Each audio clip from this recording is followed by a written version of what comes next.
अस्सलाम वालेकुम दोस्तों, मैं हूं याश शुजा। मेरे फेसबुक पेज और यूट्यूब चैनल पर खुशामदीद।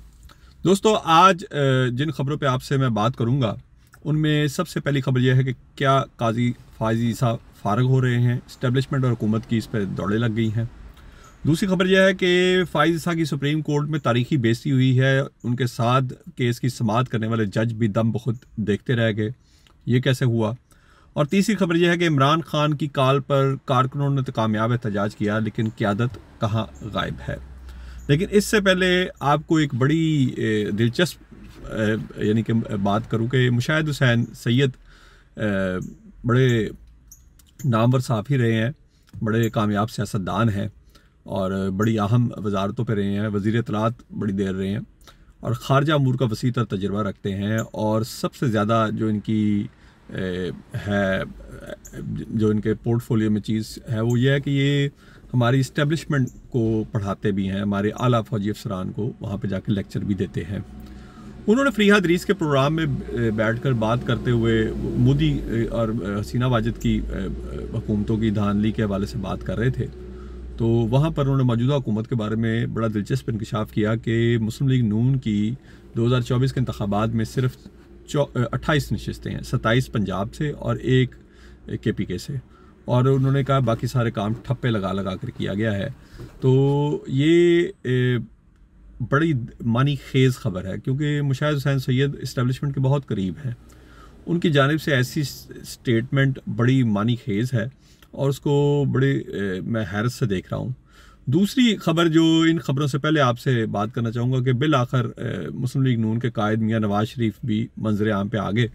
एक तकरीब से खिताब करते हुए उन्होंने PTI के कारकुनों को खूब लताड़ा, अवाम के ऊपर भी अपने गुस्से का इजहार किया और यहाँ तक कह दिया कि इमरान खान या PTI की हिमायत करने वाले भेड़ बकरियों से ज़्यादा अहमियत नहीं रखते। बड़ी मुतनाज़िया तकरीर थी। और इससे पहले भी ऐसी ही एक तकरीर इलेक्शन कैंपेन के दौरान उन्होंने KPK के पश्तून हमारे जो भाई हैं उनके ख़िलाफ़ की थी, जिस पर काफ़ी गम गुस्से का उनकी जानिब से इज़हार किया था और ये उनको फिर इलेक्शन में भुगतना भी पड़ा था। तो मियाँ नवाज शरीफ को गुस्सा तो है कि अवाम ने उनको वोट नहीं दिया 2024 में और वो ख़ुद को जितना मकबूल समझ रहे थे वो मकबूलियत इलेक्शन में बिल्कुल कहीं नज़र नहीं आई। लेकिन उसके बाद उनका इस तरह इस गुस्से का इजहार ये थोड़ा मेरा ख्याल है कि ज़्यादती है आवाम के साथ। जो नून लीग को सपोर्ट कर रहे हैं वो भी सर आंखों पर, जो पीपल्स पार्टी को करते हैं उनको भी, और जो PTI को करते हैं या किसी और जमात को करते हैं, हर किसी का अपना अपना हक है, अपना राइट है कि वो किसको सपोर्ट करता है, किसके वोट करता है। ये जमहूरी हक है उनका। खैर, अब आते हैं अपनी खबरों की तरफ कि फैसलाबाद, मियांवाली और बहावलपुर में इमरान खान की कॉल पर बड़ा कामयाब एहतजाज किया। PTI के कारकुनों ने बदतरीन उन पर शेलिंग की गई फैसलाबाद में और उन्होंने वही शेल उठा कर पुलिस पे फेंके।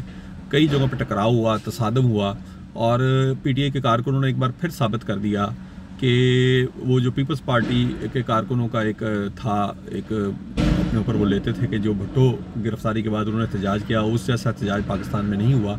PTI के कारकुनों ने वो दाग भी धो दिए हैं।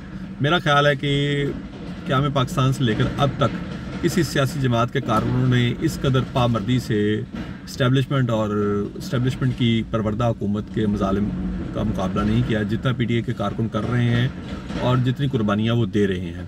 ताहम फिर एक बड़ा दिलचस्प अमर यह था कि क़यादत हमें फिर आज उस तरह नज़र नहीं आई जिस तरह कारकुन मुतहरिक थे, जिस तरह कारकुन मारे खा रहे थे, जिस तरह कारकुन आंसू गैस के शैलों का सामना कर रहे थे।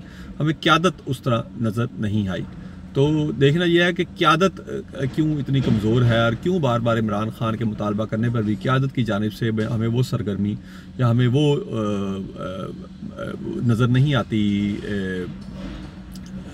आप समझे, जुर्रत नज़र नहीं आ रही जो कि कारकुनों की तरफ से नज़र आ रही है। दूसरी खबर ये थी कि मैंने आपसे बताया कि अदालत में काजी फाइज ईसा की बहुत ज़्यादा तौहीन की गई, बड़ी उनसे बदतमीज़ी की गई और ये तहरीक इंसाफ के वकील थे, उन्होंने ये की। और सैयद मुस्तफ़ैन काज़मी ने ये बदतमीज़ी उस वक्त की जब अली ज़फ़र जो थे वो केस के ऊपर बात कर रहे थे और काजी फाइज ईसा से इस्तदा कर रहे थे कि इस केस की तैयारी के लिए उन्हें कम से कम 2 हफ्ते की मोहलत दी जाए और इमरान खान से मुलाकात करने की इजाज़त भी दी जाए। जो पहले तो काजी फाइज ईसा नहीं मान रहे थे, लेकिन बाद में फिर उन्होंने इसकी इजाज़त दी इमरान खान से मुलाकात की अली ज़फ़र की। ताहम ये उन्होंने जो बातें की वो बड़ी तौहीन आमेज़ थी, और सैयद मुस्तफ़ैन काज़मी की ये बातें सुनकर शायद कोई हमारे जो बहुत अच्छे अच्छे चीफ जस्टिस गुजरे हैं उनमें से कोई होता तो इस माहौल से पहले ही इस बेंच से उठ कर चला जाता, लेकिन काजी साहब की सेहत पे कोई असर नहीं पड़ा। यानी कि बेइज्जती की भी अखीर हो गई है। मैं आपको वो फ़िक्रे सुनाता हूँ जो उन्होंने कहे। उन्होंने कहा कि उठकर रोस्टर पे आकर कहा काजी फाइज साहब कि आपका बेंच जो कर रहा है वो गलत है। 500 वकील बाहर खड़ा है, मैं देखता हूँ आप हमारे खिलाफ किस तरह फैसला देते हैं। कल से आप यहाँ पर बैठकर जो कुछ कर रहे हैं सब गैर कानूनी है। जस्टिस नईम अख्तर अफगान और जस्टिस अमीनुद्दीन को किस हैसियत से बेंच में शामिल किया, और जस्टिस मुनीब अख्तर इस बेंच में शामिल क्यों नहीं है। इस पर उनकी और काजी फाइज साहब की काफ़ी तलखी भी हुई, जिसके बाद उनको कमरा अदालत से बाहर निकाल दिया गया। ताहम उनके खिलाफ तौहीन अदालत का नोटिस अभी तक काजी फाइज साहब ने नहीं लिया, लेकिन इस बेइज्जती के बाद भी काजी फाइज साहब ने इस बेंच को नहीं छोड़ा, जिससे एक बात तो साबित होगी कि इस पूरे निज़ाम का कस्टोडियन या गार्डियन वो काजी फाइज साहब है। वो किसी सूरत पीछे नहीं हटेगा, और काजी फाइज साहब ने मौलवी मुश्ताक और जस्टिस मुनीर को भी यानी कि पीछे छोड़ दिया है। यानी कि तारीख़ अब उनसे भी आगे इनको याद रखेगी, और मेरा ख्याल है कि इससे ज़्यादा तारीख़ में अपना आप समझ लें कि बददियानत और बिल्कुल अपने ओहदे के वक़ार के मुनाफी किरदार शायद ही पाकिस्तान के अदलिया में अब तक आया हो। आखिरी खबर भी काजी फाइज साहब के बारे में ही कि काजी फाइज साहब को फारग किया जा रहा है। इस्टेब्लिशमेंट और हुकूमत परेशान है, उनकी दौड़ें भी लगी हुई हैं और एजेंसियाँ बाकायदा इस सिलसिले में काम कर रही हैं।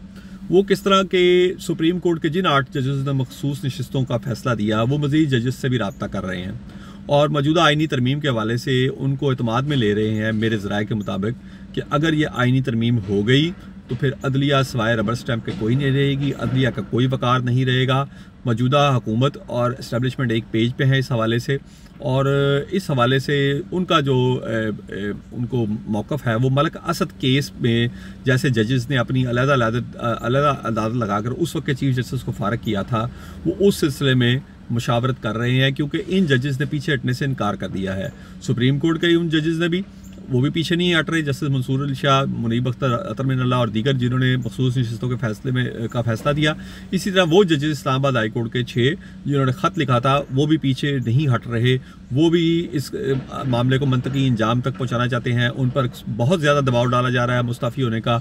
जस्टिस बाबर सत्तार के इस्तीफ़े की अफवाहें चलाई गई जानबूझकर एजेंसियों की तरफ से सोशल मीडिया पर, लेकिन उसकी फिर तरदीद उनके करीबी ज़राए की तरफ से आ गई कि ना तो उन्होंने मुस्तफ़ी वो हुए हैं ना वो मुस्तफ़ी हो रहे हैं।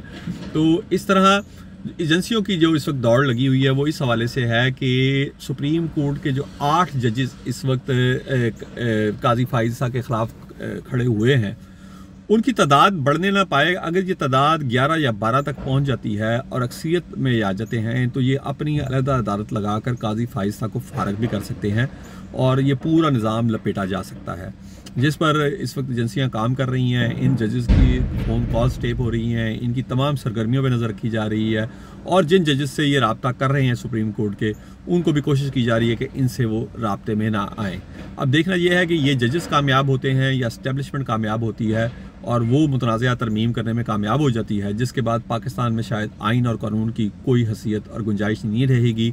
फ़र्द वाहद जो कि इस्टेब्लिशमेंट का सरबराह होगा उसके एक इशारे पर ये पूरा मुल्क, पहले तो खैर फिर भी कुछ कदगन थी, लेकिन अब ये पूरा मुल्क चलेगा नहीं बल्कि दौड़ेगा। मज़ीद खबरें भी आपकी खिदमत पेश करता रहूँगा। अपने दोस्तों और रिश्तेदारों का ख्याल रखिएगा। अल्लाह हाफ़िज़।